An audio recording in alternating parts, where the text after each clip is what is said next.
Whipping up all of your favorite recipes. Simply Food. You should know by now that you're in for a treat. Simply Food. There's no other channel where you'd rather be. Simply Food. Seafood, pasta, cakes, and pies. Sing and laugh and even cry. Like and share and hit subscribe. Simply Food by TY. All right, y'all, let's get to cooking. So, of course, for this particular recipe, I'm going to be using a chicken breast. Now, typically, you wouldn't really use a chicken breast because you would think it would dry out, but no, ma'am, not this recipe here. You ain't got to worry about it. Now, this one chicken breast is going to make 2 sandwiches. I'm going to cut it in half, and then I'm also going to thin it out. Now, some people like to use the plastic wrap method where they just put the plastic wrap over it and then use the meat tenderizer. I can't be bothered with that because I feel like juices get splashed everywhere. So I like to put it inside of a Ziploc bag to keep all of my areas nice and clean. Now, of course, you can use your meat tenderizer or a heavy skillet like I'm using, and you just kind of want to bash it out a bit. You don't want to make it paper thin. This is not chicken parmesan we're making. You want it to be a pretty decent thickness. And if you're having a hard time gauging how flat it should be, you kind of want it to be a little bit wider than what the size of the bun is that you're going to be using. So once you have both of those prepped, you can just transfer it over to a separate bowl, something with a lid or, something airtight.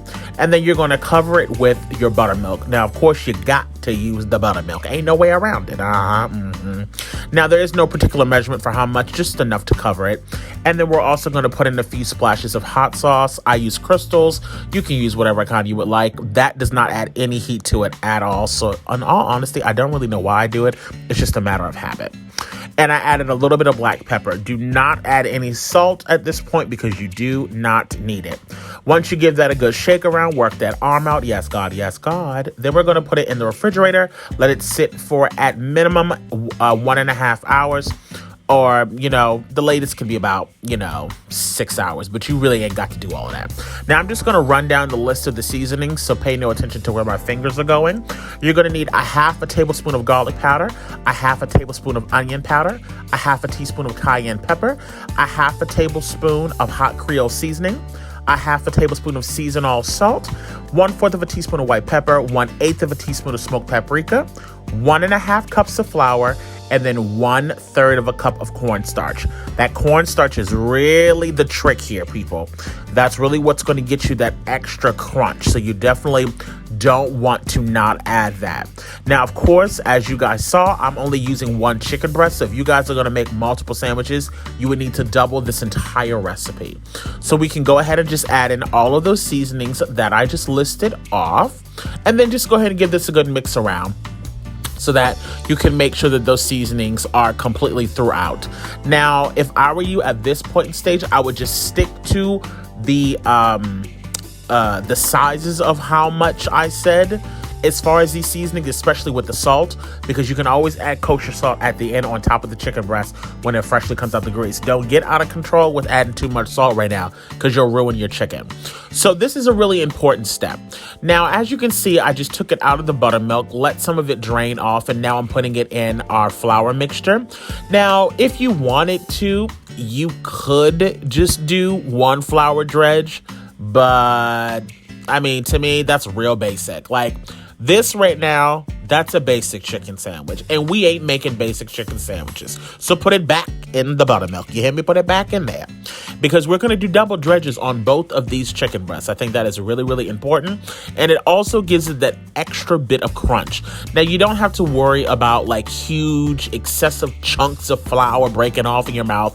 Because you do want to make sure that although you're doing a double dredge, you do want to make sure, of course, that you're knocking off as much excess flour as possible when we transfer it over to this drying rack over here. You want to go ahead and also start getting your oil ready.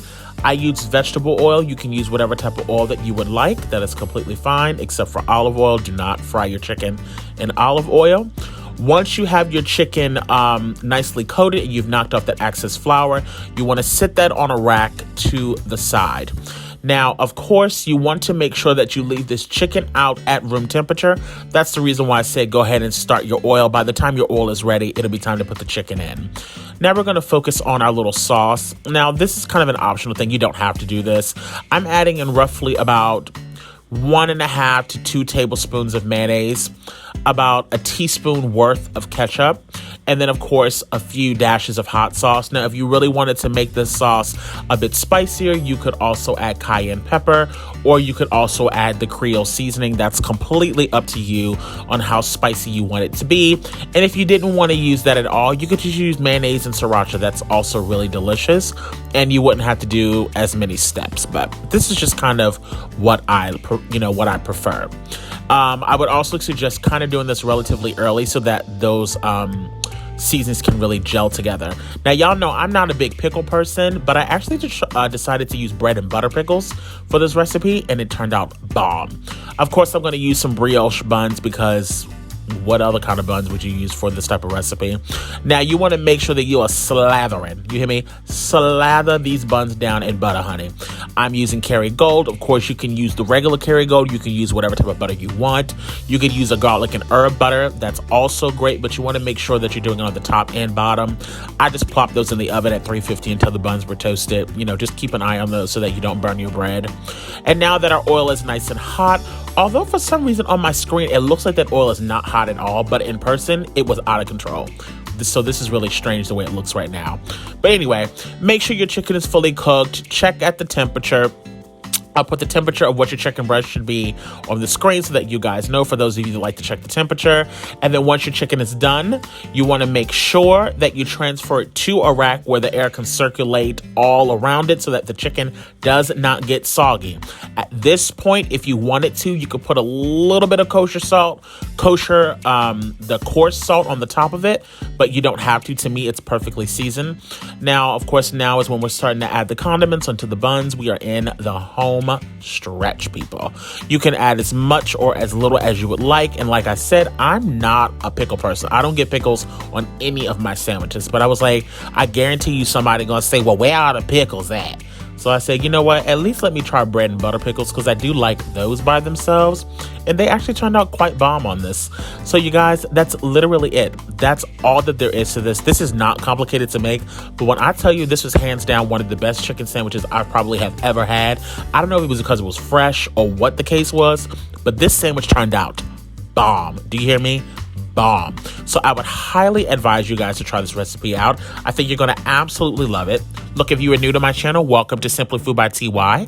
If you're one of my returning subscribers, well, y'all babies know I love y'all so very much. And as always, y'all babies stay cute and take care. Enjoy the recipe, y'all. Bye.